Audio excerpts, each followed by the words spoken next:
12시 예배 함께한 여러분들 한 사람 한 사람을 주님의 이름으로 사랑하고 축복합니다.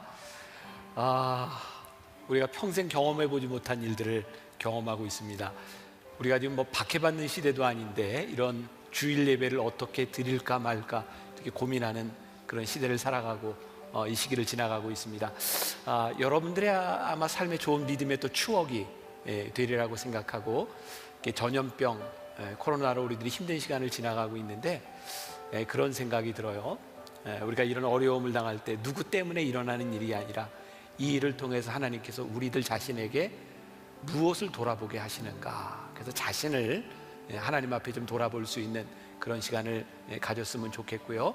새벽 예배, 저녁 예배, 매일 기도회를 여러분들이 집에서 드리는데 우리 교회에서는 조금 특별하게 5시 반에 전교인이 함께 여러분들 유튜브나 교회 앱이나 홈페이지로 들어가셔서 5시 반 매일 기도회로 가시면 변화산 메시지가 여러분들 나오게 될 겁니다. Fear is nothing, 두려움 그것은 아무것도 아닙니다 라는 시리즈의 말씀을 우리들이 한 주 동안 들으면서 그 시간 전교인들이 함께 기도하는 시간을 가지려고 합니다. 새벽 5시 반 여러분들이 다 여러분들이 있는 곳에서 함께 접속하고 우리들이 함께 말씀 듣고 기도하는 시간 가지려고 합니다. 기억하세요? 자, 오늘 계속해서 여러분들과 함께 성령의 열매 시리즈로 말씀을 나누게 되는데, 지난주에 어떤 열매였죠? 사랑의 열매였어요. 오늘은 희락의 열매. 오늘 말씀을 읽는데 희락이라고 하는 말 대신에 다른 말로 이렇게 대치해서 들어갔죠. 무슨 말이 들어갔죠? 기쁨이라는 말이에요. 기쁨. 오늘 이 기쁨에 대한 성령의 열매 두 번째 말씀을 함께 나누려고 합니다. 우리가 종종 이런 말을 하죠. 저 사람 됨됨이가 어때? 그런데 그 사람의 됨됨이를 알려면 여행을 같이 다녀보면 알아, 이런 말을 하기도 합니다. 사실 사람들은 잠을 자고 먹을 것, 또 어떤 고난의 시간들, 한계 상황 가운데서 그 사람들의 됨됨이가 드러나는 것 같아요. 어떤 면에서 이 성령의 열매인 이 기쁨은 그냥 나타나는 것이 아니라 우리의 고난 가운데서, 우리의 한계 상황 가운데서 가장 빛나는 열매로 우리들에게 주어지는 것 같아요. 오늘 기쁨에 대한 이야기를 할 텐데, 제가 여러분들 마스크를 쓰고 있어도 얼마나 기쁜지 잘 안 보여요. 그런데 이 속에서라도 분명히 기쁜 열매를 좀 맺으세요. 네. 자, 요한복음 15장 9절부터 11절 말씀에 보니까 지난주의 말씀과 조금 이어져요. 사랑이라고 하는 말씀과. 제가 읽어드릴게요. 아버지께서 나를 사랑하신 것 같이 나도 너희를 사랑하였으니 나의 사랑 안에 거하라. 내가 아버지의 계명을 지켜 그의 사랑 안에 거하는 것 같이 너희도 내 계명을 지키면 내 사랑 안에 거하리라. 내가 이것을 너희에게 이름은 내 기쁨이 너희 안에 있어 너희 기쁨을 충만하게 하려 함이라. 그러니까 예수님께서 요한복음 15장의 포도나무 비유를 통해서 너희들이 내 안에 있어야 된다, 열매를 맺어야 된다, 사랑에 대한 말씀을 전하고 있어요. 지난주의 말씀과 아주 일맥상통하는 부분이 있죠. 내 계명을 지키면 너희들이 내 사랑 안에 있는 것을 알게 될 것이다. 그런데 오늘 이 말씀에 보니까 예수님께서 이 비유를 말씀하시고 사랑에 대해서 이야기하는 중요한 목적이 있는 것 같아요. 그게 뭐냐면 내 기쁨이 너희 안에 있어 너희 기쁨을 충만하게 하려 함이다. 예수님께서 이 말씀을 하시는 목적이 뭐냐면 기쁨을 충만하게 하기 위해서다라고 말씀하고 있어요. 반대로 우리들에게 기쁨이 충만하지 않는 이유는 무엇일까? 하나님의 말씀을 따라 살지 않기 때문이고, 하나님의 말씀을 따라 살지 않는 사람들은 하나님 안에 거하지 않는다는 거예요. 중요한 말씀이죠. 그러니까 우리 믿는 사람들에게, 하나님을 믿는 사람들에게 기쁨이 없다면 하나님의 말씀을 따라 사는 것도 아니요, 그리고 그 안에 거하는 것도 아니다 라는 말씀을 하고 있는 거예요. 근데 우리들이 여기에서 구분해야 될 것이 있어요. 이 성령의 열매로서 우리들에게 말하는 기쁨이란 무엇인가? 이것은 우리들이 흔히 이야기하는 쾌락과는 구별될 필요가 있는 것 같아요. 저는 이렇게 생각을 해보았어요. 쾌락이라고 하는 것은 외부적인 자극에 의해서 오는 것이라면, 기쁨은 내적 충만을 통해서 우리들에게 오는 것이다. 그러니까 오늘 말씀처럼 주 안에 거하고 하나님과의 관계 속에서 우리들에게 와지는 것, 그것이 기쁨이라는 거예요. 현재 세계에는 소위 3대 해피메이커가 있답니다. 우리 인류가 만들어낸 3대 해피메이커, 중요한 의약품들이죠. 그 첫 번째가 뭐냐면 탈모증을 치료하는 프로페시아라고 하는 약물이 있고요. 그 다음에 발기부전 치료제인 비아그라가 있고요. 그 다음에 항우울증 치료제인 프로작. 요거 세 가지가 우리 인류에게 행복을 만들어준 3대 발명품 중에 하나라고 이야기를 합니다. 사람들이 이 약을 만든 것 중에 이유가 뭐냐면 요 문제만 해결하면 좀 행복 지수를 높일 수 있겠다고 생각한 거죠. 그런데 아무리 행복 지수를 높여봐도 또 다른 자극들, 또 다른 것들이 필요로 하게 되는 거죠. 여러분, 이 프로작이라고 하는 약품의 경우에 제가 어떤 문서를 보니까 일라이 일리라고 하는 제약회사에서 1987년도에 프로작이라고 하는 항우울제를 만들었는데요. 저는 깜짝 놀랐어요. 한 해에 이 약품이 만들어지고 나서 한 해에 전 세계 사람들이 27억 달러, 30조 정도의 약품을 사용했다고 하니까 이게 얼마나 많이 사용된 약품인지 몰라요. 이 프로작은 우리의 뇌신경 전달 물질인 세로토닌을 조절함으로 인해서요, 슬픔을 억제하고 좀 좋은 감정들, 항우울제로 만들어준 거예요. 분명한 건 아무리 우리들에게 이런 치료제가 있어도 이것이 우리들이 느끼는 기쁨과는 다른 것이라는 거예요. 이 기쁨은 어떤 외부의 자극이나 약물로 우리들에게 와질 수 있는 것이 아니라 조금 더 근본적인 문제인 거예요. 오래전이죠. 우리 교회 이제 금요일 날 금양로 기도회가 있을 때 양원석이라는 목사님이 오셔서 말씀을 전하는데 제 머릿속에 아주 인상적인 예화가 하나 남아 있어요. 이 목사님이 어린 시절에, 우리 어렸을 때는 이렇게 구경하는 거 좋아하는 거 중에 하나가 그 동물원, 창경원, 어린이 대공원 이런 거 있을 때입니다.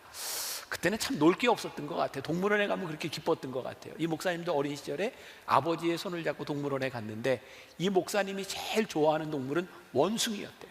원숭이가 막 이렇게 노는 걸 정신없이 보고 있다가 어느 순간 보니까 자기가 잡고 있던 아버지의 손이 느껴지지 않는 거예요. 그때부터 이 목사님에게 공포심이 밀려온 거죠. 그리고 아무것도 보이지 않더래요. 결국 울다가 미아 보호소로 가게 됐고 거기에서 아버지를 만나게 돼요. 그리고 아버지의 손을 잡고 나오면서 비로소 다시 그 동물들이 눈에 들어오기 시작하더라는 거예요. 저는 굉장히 인상 깊게 이야기를 들었는데 우리들의 삶의 기쁨의 근원, 그것이 우리들에게서 없어지면 우리들이 느끼는 이 외부의 자극들, 우리들이 느끼는 것들이 얼마나 허무할 수 있는가, 우리들에게 이 기쁨이 무엇인가. 성경은 제가 하는 이야기가 아니라 성경이 우리들에게 말씀하고 있는데 요한복음 15장을 통해서 우리들에게 기쁨을 충만하게 하기 위해서 뭐라고 말씀하냐면 너희가 내 안에 거하라. 이 고백은 시편 23편을 통해서 다윗도 하고 있는데요, 그는 내 평생의 선하심과 인자하심이 반드시 나를 따르리니 내가 여호와의 집에 영원히 살리로다.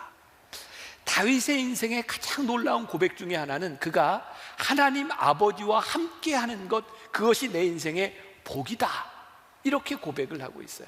자, 오늘 이 말씀을 듣는 우리들, 지금 우리 전 사회가 이렇게 어려움을 당하고 있는 이 시기 가운데서 누구도 피해갈 수 있는 어려움 가운데서 우리들의 기쁨, 근원적인 기쁨은 무엇인가? 이건 아주 존재론적인 문제인 거죠. 우리 인간은 하나님과 떨어져 있음으로 인하여 필연적으로 불안할 수밖에 없는 존재, 그것이 우리 인간의 존재인 거죠. 그래서 이 불안한 인간은 이 불안을 어떻게 극복해 볼까? 그래서 자꾸 무언가를 찾죠. 우리가 흔히 이야기하면 취미 같은 거 있어요. 취미가 뭐죠? 왜 취미 활동을 하죠? 기쁨을 좀 찾으려고, 행복하려고. 근데 우리가 아무리 그 취미로 인하여 행복하다고 해서 24시간 내내 그 취미 활동을 한다고 우리들에게 기쁨이 올까요? 어쩌면 우리들이 찾으려고 하는 이 기쁨을 찾으려고 하는 이 취미들이 어느 날 우리들에게 중독이 되기도 하고 그것은 우리를 더 큰 불안으로 인도할 수도 있어요. 우리가 가끔 이런 표현 쓰잖아요. 왠지 불안해. 왠지 불안하지 않으세요? 지금도? 왠지 불안해. 왜? 우리 인간이 존재론적으로 그렇게 불안할 수밖에 없는 인간인 거죠. 우리들이 하나님과의 관계 속으로 들어가지 아니하면 우리들이 불안할 수밖에 없는 존재. 그래서 오늘 성령의 열매로서 이 기쁨을 우리들이 어떻게 맺을 수 있는가를 생각해 볼 필요가 있어요. 말씀을 준비하며 보았던 이야기예요. 어떤 사람이 그 미국 도시를 이렇게 여행을 하다가 주일이 되어서 주일 예배를 드리려고 교회를 찾습니다. 길가에 있는 경찰관에게 교회가 있으면 좀 알려달라고 이렇게 부탁을 했더니 경찰관이 교회를 알려주는데 가까운 데에 있는 교회를 알려주는 게 아니라 상당히 먼 곳의 교회를 알려주는 거예요. 그래서 이 여행객이 물었대요. 왜 그렇게 멀리 있는 교회를 알려주냐고. 경찰관이 이렇게 대답을 하더랍니다. 나는 교회를 다니지 않기 때문에 신앙이 뭔지 잘 모릅니다. 그런데 저 교회에서 예배를 드리고 나오는 사람들을 보면 확실히 얼굴이 밝고 다른 교회 사람들보다 기쁜 것 같아요. 그 교회가 진짜인 것 같아요. 그런 생각이 들었어요. 기쁨이, 희락이 열매인 게 맞구나. 만일 성령의 씨앗이라고 말씀을 했다면 씨앗은 보이지 않는 거거든요. 근데 열매는 분명히 열리면 표시가 나는 거예요. 기쁨이 이게 성령의 열매이구나.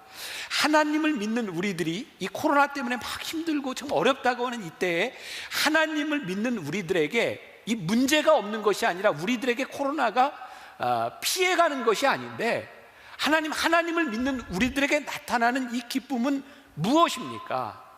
이 기쁨이 우리들에게 분명히 나타나게 될 때 우리는 성령의 열매를 맺은 사람이구나 라는 것을 이야기할 수 있는 거죠. 자, 오늘 요한복음 15장 11절을 다시 봐요. 내가 이것을 너희에게 이름은 내 기쁨이 너희 안에 있어 너희 기쁨을 충만하게 하려 함이라. 제가 말씀 묵상이라고 하는 이야기를 종종 해요. 말씀 묵상은 우리들이 깊이 말씀 속으로 들어가서 상상의 나래를 보고 감정이입을 하고 이게 어떤 말씀이구나 라고 느껴보는 거예요. 저에게는 이 말씀을 묵상하는 가운데 그런 느낌이 들어요. 이건 하나님의 의지가 느껴지는 거예요. 너희에게 기쁨이 충만하게 하려고 하는 하나님의 의지가 느껴지는 거예요. 하나님이 우리들에게 사랑을 말씀하시고 너희가 내 안에 있어야 되는 이유가 뭐냐? 나는 너희가 기쁘기를 원해. 이것이 우리들에게 말씀하시는 거거든요. 근데 이제 말씀을 묵상하다가 그런 생각이 들었어요. 여러분, 우리들이 기쁘다라고 하는 감정이 있죠. 여러분들 기쁘다는 감정이 있으세요? 없으세요? 근데 만일 우리가 늘 기쁘다고 생각해 보세요. 그냥 슬픈 일이 없어. 그럼 기쁘다는 감정이 우리들에게 느껴질까요? 아니요. 우리들에게 기쁘다는 감정은 기쁘지 않은 일이 있기 때문에 기쁘다는 감정이 느껴질 수 있는 거예요. 그러니까 너희들에게 기쁨을 충만하게 하시라는 이 기쁨을 느낄 수 있는 것은 우리들이 기쁘지 않은 상황 가운데서 우리들이 느낄 수 있는 기쁨이라는 거죠. 이사야서 61장 3절에 보면 우리가 잘 아는 말씀인데 무릇 시온에서 슬퍼하는 자에게 화관을 주어 그 죄를 대신하여 기쁨의 기름으로 그 슬픔을 대신하여 찬송의 옷으로 그 근심을 대신하시고. 여러분, 이사야는 40장 전까지 굉장히 무서운 심판의 이야기들이 있어요. 40장 이후부터 이 이사야를 통해서 하나님이 회복에 대한 말씀을 하시거든요. 내가 너희를 이렇게 회복할 것이다. 어떻게? 슬퍼하는 자에게 화관을 주고 그 죄를 대신하여 기쁨의 기름으로 그 슬픔을 대신하여. 그러니까 이스라엘 백성이 하나님의 심판과 어려움이 있었기 때문에 그들에게 기쁨을 하나님이 보여주시겠다. 말씀을 제가 상상한다고 이야기를 했는데 이 말씀을 이렇게 묵상하다 저에게 떠오른 이미지가 있어요. 이 기쁨이라고 하는 게 우리 그리스도인들에게는 깃발과 같은 것이구나. 여러분, 가끔 이렇게 전쟁 영화들 보면 여러분들은 아무 생각을 안 하고 보실 수도 있지만 저는 너무 세상을 너무 시리어스하게 살아가는지 영화를 보면서도 그런 생각을 하게 되는 것 같아요. 무기를 들고 이렇게 칼, 창, 총을 들고 나가서 싸우는 사람이 있는가 하면 그 전쟁하는 사람들에게는 늘 깃발을 든 사람들이 있어요. 그렇죠? 네, 말은 안 해더라도 이거나 이거는 좀, 그렇죠? 네, 깃발을 들고 있어요. 이런 생각이 드는 거예요. 저 깃발 든 사람한테 저 깃발을 들지 않고 무기를 들게 해서 싸우게 되면 훨씬 더 효율성이 있을 텐데 한 사람이라도 더 싸우면 좀 유리할 것 같은데. 그런데요, 전략가들은 그렇게 이야기하지 않습니다. 무기를 드는 것이 훨씬 더 효율적이라고 생각하지만 사실은 그 깃발을 보고 나가서 싸우고 그 깃발을 따라가지 않으면 전쟁에 이길 수 없는 거야. 그래서 깃발을 드는 거예요. 저에겐 그런 이미지가 생각이 되는 거예요. 그렇군요. 우리 그리스도인들에게 이 성령의 열매인 기쁨이라고 하는 것은 우리가 어떤 사람인지를 보여주고 우리 그리스도인들이 저 깃발을 향하여 우리들이 하나님을 믿는다고 하는 것이 우리 안에 기쁨을 충만하게 하시는 하나님을 바라보며 살아가게 하는 것, 그것이 성령의 열매이구나. 오늘 제가 말씀의 제목을 기쁨에 대한 이야기를 하면서 어려움 속에서 빛나는 기쁨 이렇게 해봤어요. 어려움 속에서 빛나는 기쁨. 제가 설교할 때 제가 제 이야기를 많이 하는 편이죠. 많이 해요. 제 가족 이야기도 하고 우리 아이들 이야기도 하고. 그래서 교회를 이렇게 오래 다닌 분들은 저에 대해서 많은 것들을 알고 있을 것 같아요. 가끔 어떤 분들이 그런 얘기를 한다. 목사님 너무 그런 얘기까지 하셔야 됩니까? 근데 저는 제가 제 삶의 이야기들을 여러분들에게 하는 이유가 있어요. 제 이야기가 여러분들의 이야기고 제 삶이 여러분들의 삶이고 별로 다를 게 없거든요. 제 삶에 일어나는 일을 통하여 하나님과의 관계를 통해서 우리들의 삶에 적용하는 것이 필요하다고 생각해요. 그래서 제가 그렇게 우리 아이들 이야기도 이렇게 하다 보니까 어떤 분이 말씀을 마치고 났는데 저희 그런 얘기를 하더라고요. 목사님, 저는 목사님의 삶에는 아무 근심 걱정거리가 없는 줄 알았어요. 근데 저에게도 근심이 있죠. 걱정이 있죠. 근데 제가 그 얘기를 듣는데 굉장히 감사했어요. 왜 저분은 나에게 근심 걱정이 없는 사람처럼 보인다고 생각했을까? 생각해 보니까 제 안에 있는 근심과 제 안에 있는 걱정보단 제 삶이 기쁘게 보였던 것 같아요. 그게 저에게 참 감사한 일이었어요. 지난 주일이었습니다. 이번 코로나 사태로 인하여 저희 가정에도 이제 조금 뭐 어려운 일까지는 아니고, 저희 딸내미가 보령에서 시집가서 살고 있는데 그 신랑이 보령에서 사회복지사로 일을 하거든요. 그러니까 그 시설에서 이제 감염성이 좀 있는 사람들에게 돌보고 하다 보니까 그 복지관에서 이 코로나 사태가 잠재워질 때까지 이 보령을 떠나지 말라, 그렇게 시설에서 이야기를 한 것 같아요. 그래서 우리 딸하고 사위가 이제 와서 주말을 저희하고 보내려고 하다가 그 버스표를 취소하고 못 오게 됐어요. 근데 저한테 우리 딸내미가 아빠 보고 싶어요, 엄마 보고 싶어요 이러는데 슬프잖아요, 짠하잖아요. 그래서 주일날 예배를 마치고 가야 되겠다 생각을 했는데, 지난 주일날 예배 마치고 나갈 때 혹시 기억나세요? 눈이 막 왔던 거? 근데 저희 교회 조현철 목사가 우리 딸내미의 고모부거든요.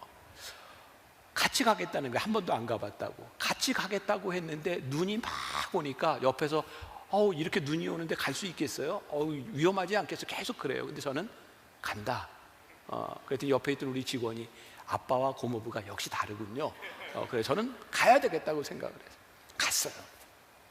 가는데 이제 거의 다 왔는데 전화가 왔어요. 우리 딸내미가 아빠 우리 집에 우리 구역 식구 중에 그 젊은 집사님 부부가 와 있는데 제가 온다는 이야기를 듣고 지금 인사를 하고 가겠다고, 인사를 해도 되겠냐고. 오케이 괜찮다. 그리고 이제 집에 갔어요. 그래서 이제 인사를 하고 사진도 찍고 이러는데 너무 감사한 게요, 그 젊은 부부가 너무 사람이 좋아 보이는 거예요. 너무 감사한 거예요. 참 감사하다. 그리고 오늘 말씀을 이렇게 준비하면서 그 부부가 좋은 게 왜 나에게 이렇게 감사하게 느껴졌을까? 만일 우리 딸이 아무 문제가 없고 아무 근심도 없고 혼자 살아가기에 넉넉한 딸이었다고 한다면 그 사람 좋은 것이 나에게 기쁨으로 느껴졌을까? 다른 누구에게는 아무것도 아닌 것 같은 그 일이 나에게 기쁨으로 느껴질 수 있었던 것은 어려움 가운데 있기 때문에 그 일이 나에게 너무너무 감사하고 기쁜 일로 느껴진. 여러분, 오늘 우리가 맺을 수 있는 이 성령의 열매인 희락과 기쁨은 여러분들이 여러 가지 고난과 어려움 가운데서 하나님께서 맛보시게 하시는 놀라운 성령의 열매인 거예요. 어려움 속에서 빛나는 기쁨의 열매가 우리들에게 있구나. 야고보서 1장 2절 오늘 본문 말씀 가운데 이런 말씀이 있죠. 내 형제들아, 너희가 여러 가지 시험을 당하거든 온전히 기쁘게 여겨라. 자, 이 말씀 가운데서 여러분들에게 탁 이렇게 가슴에 와닿는 구절은 뭐가 있어요? 뭐 시험, 기쁨 뭐가 있어요? 저에게는 이렇게 말씀을 묵상하다가 여러 가지 시험을 당하거든 이라는 말이었어요. 그냥 하나님께서 이 말씀에 이렇게만 해주셨으면 좋았을 것 같아요. 너희가 시험을 당하거든 온전히 기쁘게 여겨라. 그랬으면 조금 받아들이기가 좀 쉬웠을 것 같은데 여러 가지 시험을 당하거든. 여러분 별로 생각을 안 하고 말씀을 들으시죠? 이게 여러 가지라고 하는 게 있을 때와 없을 때가 진짜 다르지 않아요? 그냥 시험 한번 당할 때가 아니라 여러 가지 시험을 당하거든 온전히 기쁘게 여겨라. 근데 이 말씀도요, 뉘앙스를 보면 여러 가지 시험을 당하거든 이라고 하는 게 얼핏 들으면 영어의 if, 너희들이 당한다면 이렇게도 읽을 수 있을 것 같은데, 제가 NIV 성경을 읽다 보니까 이게 if가 아니라 시험을 당할 때가 when으로 되어 있더라고요. 너희들이 시험을 당할 때, 어쩌다 시험을 당할 수도 있다 이것이 아니라 너희들이 시험을 당할 때인데, 이 때가 언제?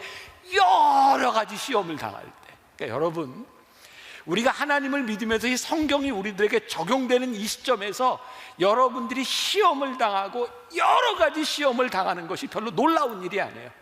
당연히 그 일을 당할 때에 우리들이 온전히 기쁘게 여겨라. 그런데요, 그 다음 구절이 중요해요. 야고보서 1장 3절, 이는 너희 믿음의 시련이 인내를 만들어내는 줄 너희가 알미니라. 이것 때문에 온전히 기쁘게 여기라는 거예요. 우리들에게 다가오는 시험이요, 그냥 시험과 시련으로 끝나는 것이 아니라 너희들에게 당하는 그 시련이 어떤 시련이냐면 믿음의 시련이라. 우리들이 하나님 안에서, 주 안에서 우리들이 당하는 믿음의 시련이기 때문에 우리들이 온전히 기쁘게 여길 수 있다는 거예요. 이렇게 말씀을 묵상하다 보면요, 이렇게 말씀을 이렇게 읽고 설교 준비를 하다가 제가 이런 표현을 쓰는데, 이렇게 고구마 줄거리, 이렇게 고구마를 이렇게 쭉 뽑으면 막 이렇게 딸려 나오는 것처럼 있잖아요. 이렇게 그 말씀과 연결돼서 생각나는 것들이 있어요.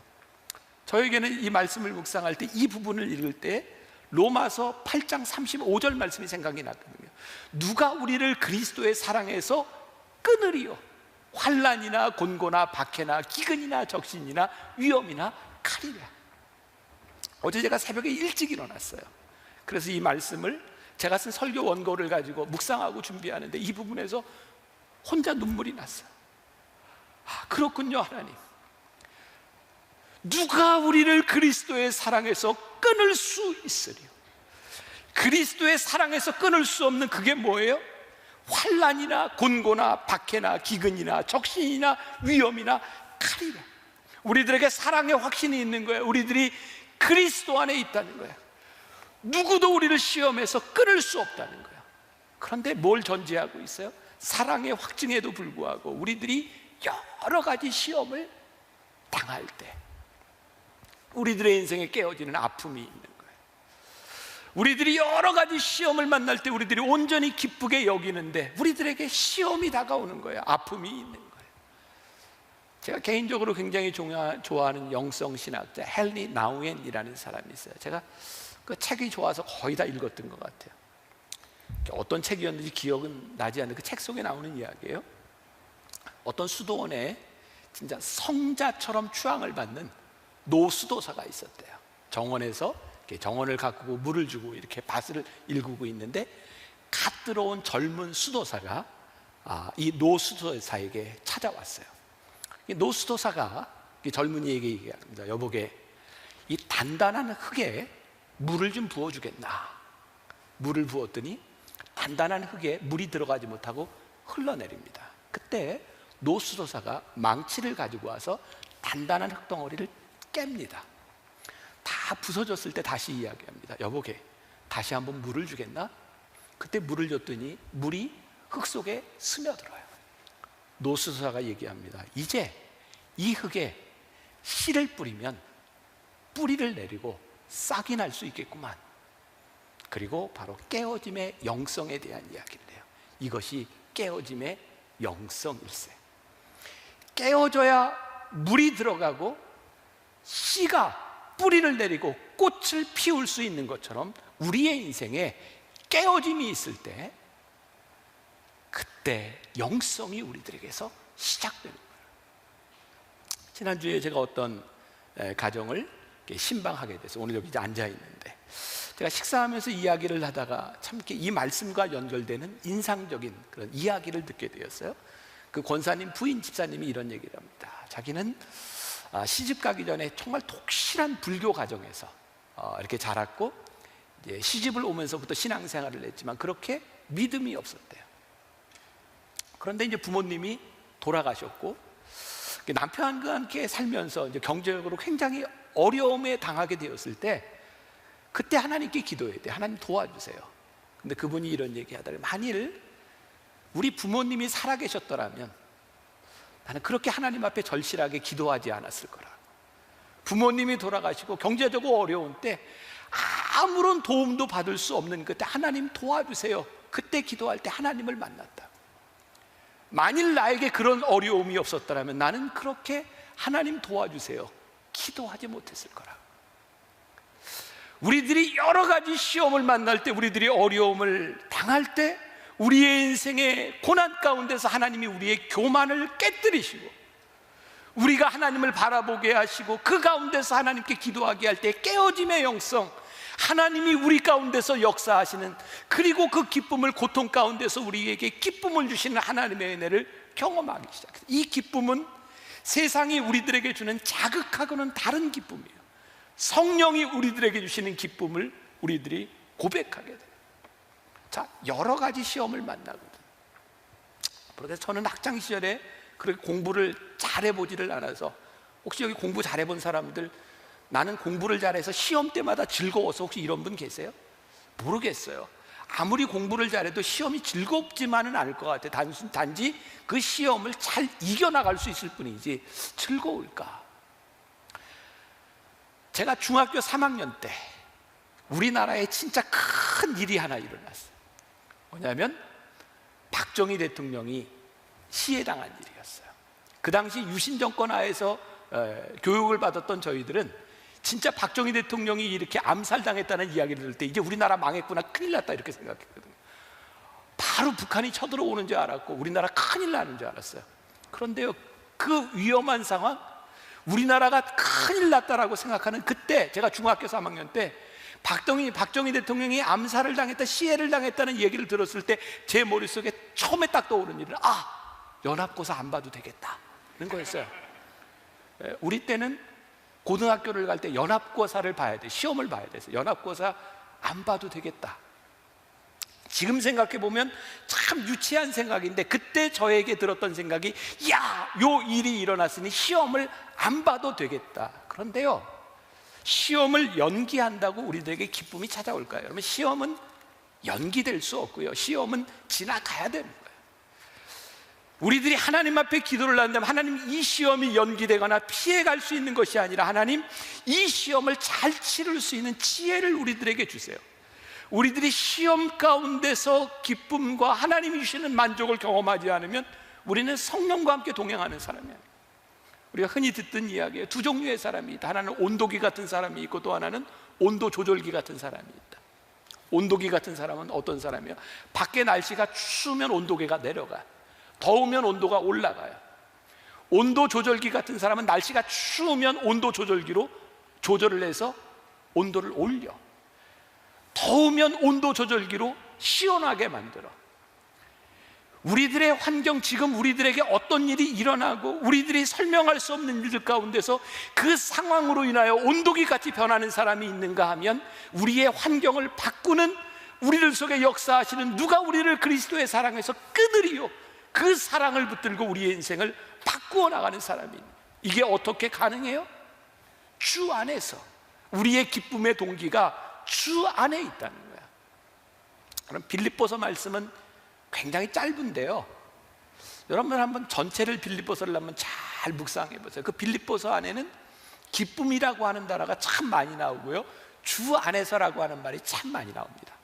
빌립보서 4장 4절에 주 안에서 항상 기뻐하라, 내가 다시 말하노니 기뻐하라, 이런 말씀이 있어요.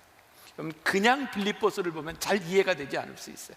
이 빌립보서는 골로새서, 에베소서 이런 성경과 더불어서 옥중서신이라고 불립니다. 옥중서신이 뭔지 아세요? 사도 바울이 옥중에서 빌립보에 있는 교인들에게, 에베소에 있는 교인들에게 편지하는 거예요. 옥중에서 이 편지를 썼으니 이 편지를 쓰고 있는 사도 바울의 상황이 얼마나 힘든 상황이었겠어요. 그리고 옥중서신을 받아보는 빌립보와 골로새와 에베소에 있는 교인들은요, 그들이 많은 고난과 핍박 가운데서 이 편지를 받아보고 있는 거예요. 근데 사도 바울이 계속해서 하는 이야기가 뭐냐면 기쁨에 대한 이야기예요. 기쁨에 대한 이야기를 계속하고 있는 거예요. 그리고 주 안에서 기뻐하라고 하는 이야기를 하고 있는 거예요. 그래서 빌립보서에는 우리가 잘 아는 굉장히 유명한 말씀이 하나 있어요. 빌립보서 4장 13절, 내게 능력 주시는 자 안에서 내가 모든 것을 할 수 있느니라. 우리들이 기뻐할 수 있고 모든 것을 할 수 있는 이유가 무엇이라고 얘기하냐면 내게 능력 주시는 자 안에서, 주 안에서 우리들이 할 수 있느니라고 말씀하고 있어요.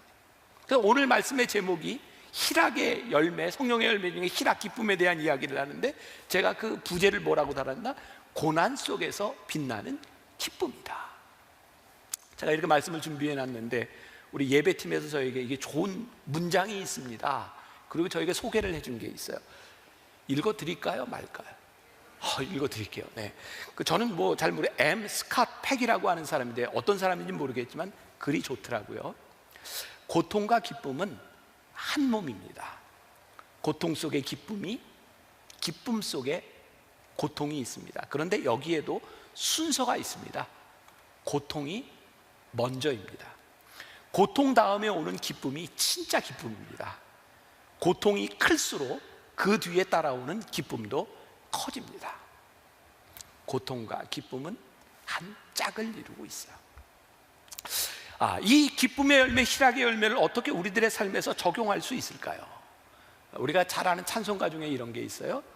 주 안에 있는 나에게 딴 근심 있으랴, 십자가 밑에 나가 내 짐을 풀었네. 이 찬송은요, 첫 부분만 부르면 이것은 반쪽짜리 찬송입니다.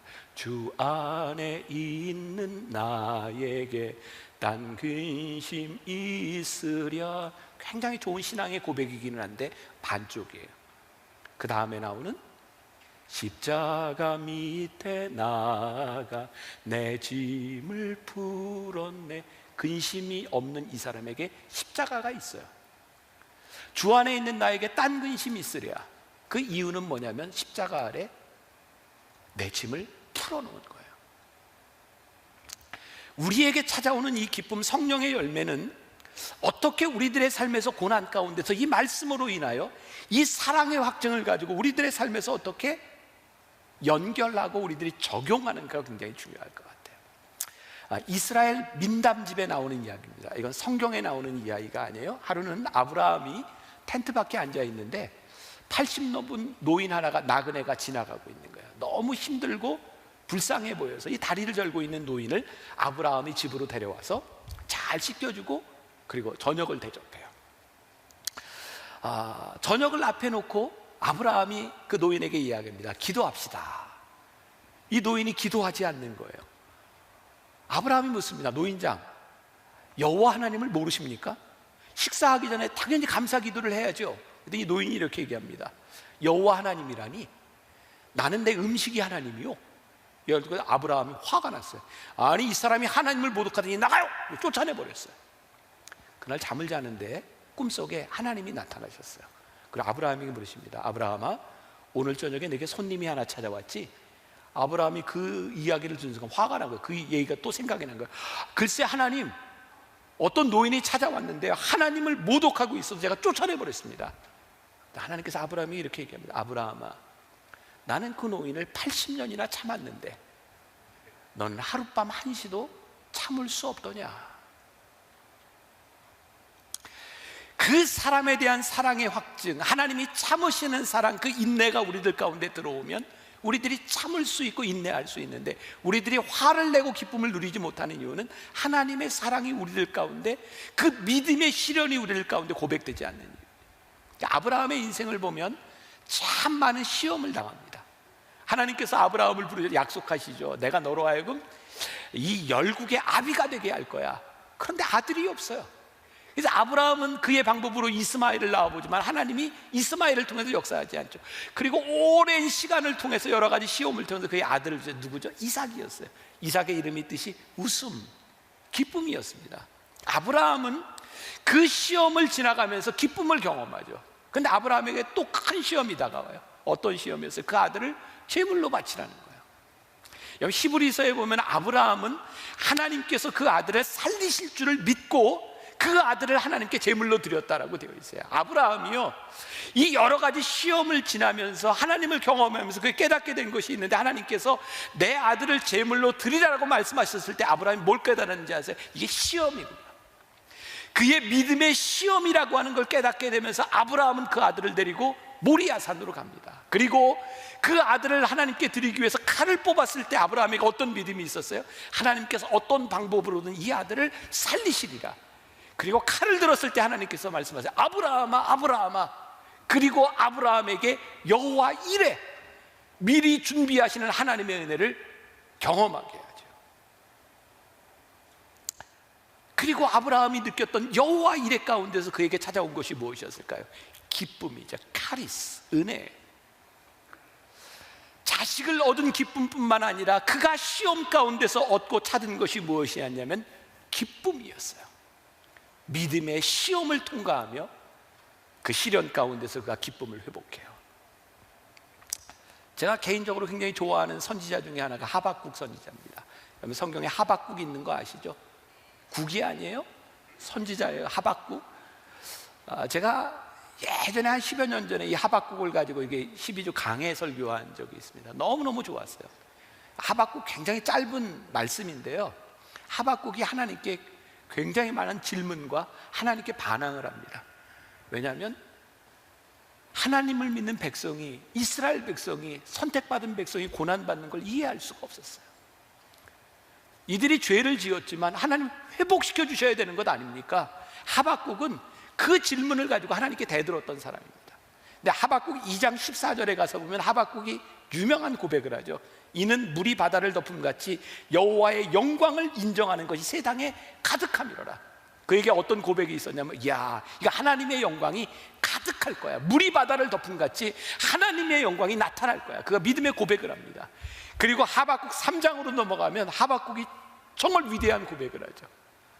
무화과 나무 잎이 마르고 포도 열매가 없으며 감람나무 열매 그치고 논밭에 식물이 없어도 나 우리의 양떼가 없으며 외양간 송아지 없어도 난 여호와로 즐거워하리.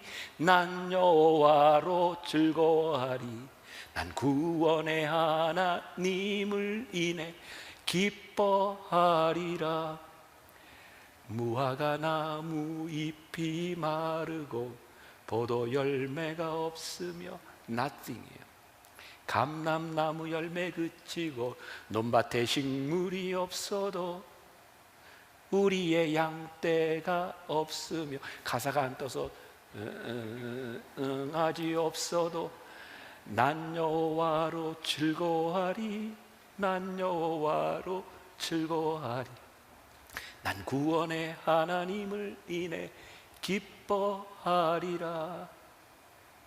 하박국이 어떤 고백하고 있어요? 난 기뻐하리라. 아무것도 없는데 난 기뻐하리라. 구원의 하나님을 인해 나는 기뻐하리라. 누가 우리를 그리스도의 사랑에서 끊을 수 있으리요? 그 사랑의 확증 안에서 내가 기뻐하리라. 저는 오늘 여러분들에게 그런 믿음의 도전을 드리고 싶어요. 적용이에요. 그 사랑의 확증으로 우리들이 이 시대를 살아가며, 우리들이 이 세상을 살아가며, 하나님, 우리들의 얼굴에 이 성령의 열매가 나타나게 하여 주옵소서. 성령의 열매, 씨앗이 아니라 열매예요. 드러나는 거예요. 혹시 여러분들 뇌성마비 시인 송명희 시인 아시나 모르겠어요. 나 가진 재물 없지만, 이 찬양 시를 쓴 가끔 우리 교회 예배드리러 오는 송명희 시인인데요, 그분이 이런 시를 썼어요. 지금 기뻐하라. 지금 고난이 있으나 지금 기뻐하면 슬픔이 기쁨으로 바뀌리라. 매일 예배하라. 매일 세상에 있으나 매일 예배하면 날마다 거룩하게 있으리라. 항상 찬양하라. 항상 마귀와 싸우니 항상 찬양하면 슬픔이 기쁨으로 바뀌리라. 지금 충성하라. 모두 끝남이 있으니 지금 충성하라. 그러면 안식하게 하시리라. 오늘 여러분들에게 희락, 기쁨의 열매가 있기를 주님의 이름으로 간절히 축복합니다. 여러분께 속으로 따라 하셔도 좋고, 찬송 내 손을 주께 높이 듭니다, 찬양 받으실 주님, 우리 함께 마이크 썼지만 같이 불러도 괜찮고. 자,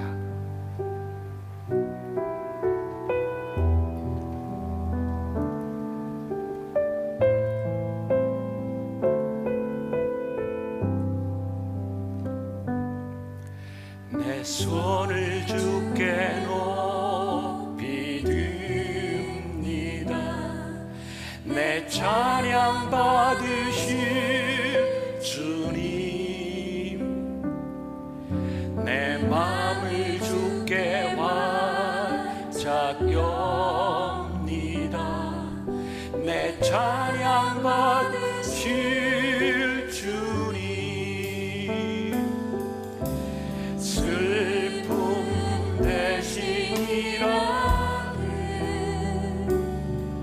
제 대신 환환을, 근심 대신 찬송을, 찬송의 옷을 주셨네. 내 손을 주께 높이 듭니다. 내 찬양 받으실 주님, 내 마음을 주께 완작엽니다. 내 찬양 받으실 주님, 슬픔 대신이라는 제 대신 환환을,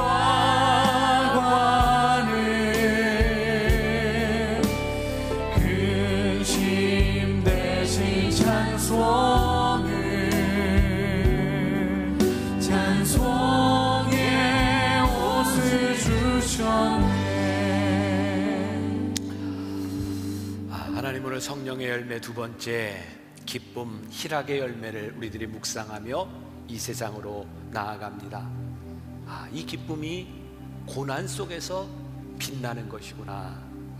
여러 가지 시험을 만나거든 기쁘게 여기라 말씀하신 이 하나님의 말씀을 붙들고, 우리들이 시험 많은 이 세상에서 누가 우리를 그리스도의 사랑에서 끊을 수 있으리요? 이 사랑의 확증을 가지고 나아가게 하여 주옵소서.